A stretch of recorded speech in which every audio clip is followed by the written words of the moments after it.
Hello everyone, how are you? Today we will solve class 5th Social Studies worksheet week 4 topic seasons। आज हम class 5th Social Studies की worksheet solve करेंगे week 4 topic seasons. तो चलिए worksheet solve करते हैं।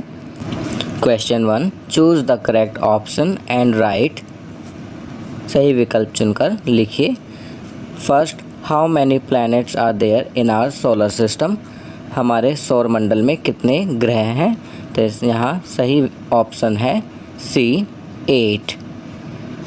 Second, on which planet of the solar system does life exist.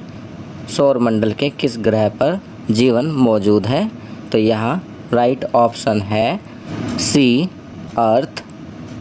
Third, how many days are there in a leap year. एक leap वर्ष में कितने दिन होते हैं? तो यहाँ सही ऑप्शन है बी 366। चलिए आगे बढ़ते हैं। Fourth, revolution of the earth around the sun causes. सूर्य के चारों ओर पृथ्वी द्वारा चक्कर लगाने से पृथ्वी पर निम्नलिखित में से क्या प्रभाव पड़ता है? तो यहाँ करेक्ट ऑप्शन है डी फॉर्मेशन ऑफ सीजन्स। चलिए आगे बढ़ते हैं। In how many parts the equator divide the earth. भूमध्य रेखा पृथ्वी को कितने हिस्सों में विभाजित करती है? तो यहाँ राइट ऑप्शन है सी 2। इक्वेटर 2 पार्ट्स में अर्थ को डिवाइड करता है। चलिए आगे बढ़ते हैं।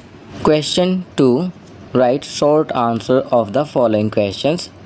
निम्न प्रश्नों के संक्षिप्त में उत्तर लिखिए। First, in which season do we get mangoes. पहला, किस ऋतु में हमें आम मिलते हैं? तो यहाँ लिखेंगे we get mangoes in summer season. Second, in which season do new flowers and leaves appear on the trees. किस ऋतु में अधिकतर पेड़ों पर नए फूल और पत्तियाँ दिखाई देते हैं? तो यहाँ लिखेंगे new flowers and leaves appear on the trees in spring season. Third, in which season do we wear sweaters. किस ऋतु में हम स्वेटर पहनते हैं? तो यहाँ लिखेंगे we wear sweaters in winter season. चलिए आगे बढ़ते हैं। 4, why the place near to equator are hot. Equator के पास के स्थान गर्म होते हैं, क्यों?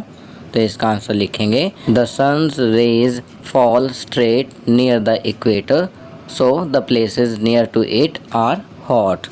जो इक्वेटर के पास सूर्य की किरणें एकदम सीधी पड़ती हैं, इसलिए इसके पास के स्थान गर्म होते हैं। Fifth, name the main seasons of India. Bharat में मुख्य ऋतुओं के नाम लिखिए। तो यहाँ हम लिखेंगे summer season, winter season, rainy season, spring season, autumn season. चलिए नेक्स्ट क्वेश्चन करते हैं। Question 3, draw any one thing related to the following season in your notebook and also colour them. तो यहाँ पर आपको कोई भी एक सीज़न से रिलेटेड चीज़ का चित्र बनाना है और अपनी कॉपी में बनाकर उसे कलर करना है। कौन कौन सी चीज़ें हो सकती हैं? First, summer.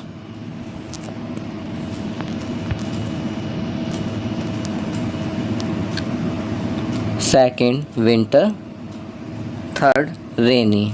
तो आपको समर, विंटर या रेनी में से किसी भी एक सीज़न का ड्राइंग अपनी नोटबुक में बनाकर कलर करनी है।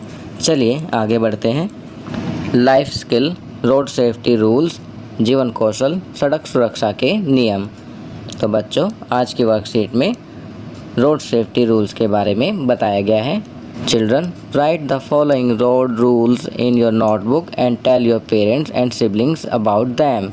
बच्चों, निम्नलिखित सड़क के नियमों को अपनी कॉपी में लिखिए तथा अपने माता पिता व भाई बहनों को इनके बारे में बताएं। तो कौन कौन से रूल्स हैं जो हमें कॉपी में लिखने हैं? A, the footpath should always be used while walking on the road. सड़क पर पैदल चलते समय हमेशा फुटपाथ का प्रयोग करना चाहिए। B, one should always cross the road on the zebra crossing. सड़क हमेशा जेब्रा क्रॉसिंग से ही पार करनी चाहिए। C. One should always walk on the left hand side of the road on the footpath. सड़क पर जहाँ फुटपाथ हो वहाँ हमेशा बाएं हाथ की ओर चलना चाहिए. D.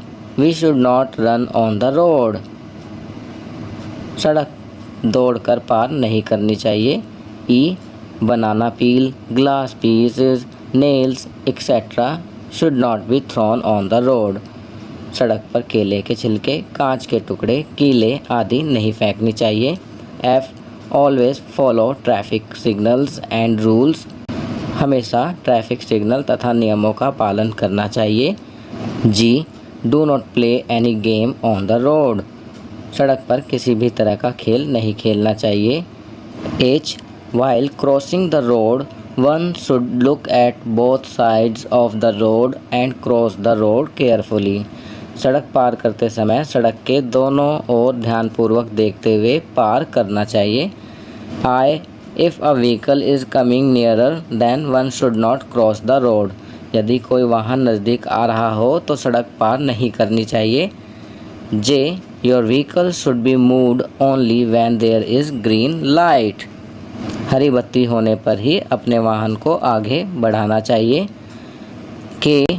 Do not attempt to get into a moving bus etc. बस आदि वाहन में दौड़कर चढ़ने का प्रयास नहीं करना चाहिए. और last L. One should never get off the moving bus. बस से उतरते समय भी बस के पूरी तरह से रुकने पर ही उतरना चाहिए. कभी भी चलती बस से नहीं उतरना चाहिए. तो बच्चों यहाँ हमने कुछ रोड सेफ्टी रूल्स लिखे हैं. चलिए आगे बढ़ते हैं. Subject social studies. Nothing is done by dreams only. Success is achieved through efforts. Coated B.K. Shivani. B.K. Shivani द्वारा क्या लिखा गया है? केवल सपने देखने से कुछ नहीं होता, प्रयासों से ही सफलता मिलती है. Nothing is done by dreams only. Success is achieved through efforts. अब यहाँ ग्रीन कलर्स थीम दी गई है. ग्रीन कलर थीम में eat any green colour food like pair, ककड़ी, खीरा और एनी अदर. हरे रंग का कोई भी भोजन जैसे नाशपाती, ककड़ी, खीरा कोई अन्य पदार्थ खाएं. गेम में card, SIP, rummy, minus, bazaar, chatai etcetera play with your family. Activity of the day में collect any 5 different leaves and paste them in your notebook. Also write the name of the plant. गतिविधि में किन्हीं 5 अलग अलग पत्तों को इकट्ठा करें और उन्हें अपनी नोटबुक में चिपकाएं. पौधे का नाम भी लिखिए. चलिए आगे बढ़ते हैं. अब यहाँ डेली रूटीन दैनिक दिनचर्या दी गई है. Include the following habits in your daily routine. निम्नलिखित आदतों को अपनी दिनचर्या में शामिल करें. कौन कौन सी आदतें हैं? Begin your day by greeting your parents. Brush your teeth twice a day. Take a bath daily. Drink plenty of water and eat a balanced diet. Avoid touching your face and wash your hands frequently. Complete your homework on time. तो यहाँ कुछ daily routine दैनिक दिनचर्या में शामिल करने वाली अच्छी आदतें हैं, गुड हैबिट्स हैं. आप इनको अपने डेली रूटीन में इंक्लूड करेंगे. कौन कौन सी हैं? अपने माता पिता का अभिवादन करके अपने दिन की शुरुआत करें. अपने दांतों को दिन में 2 बार ब्रश करें. प्रतिदिन स्नान करें. खूब पानी पिएं और संतुलित आहार लें. अपने चेहरे को छूने से बचें और अपने हाथों को बार बार धोएं. अपना गृह कार्य समय पर पूरा करें. तो बच्चों इन बातों को आपको अपनी दैनिक दिनचर्या में शामिल करना है. तो बच्चों ये वर्कशीट यहाँ कंप्लीट होती है. अगर ये वीडियो आपको अच्छी लगी तो इसे लाइक एंड शेयर ज़रूर करें. अन्य विषयों पर बने हमारे लेटेस्ट वीडियोस को देखने के लिए चैनल को सब्सक्राइब करना ना भूलें और देखते रहिए हमारा channel knowledge kingdom. Thank you.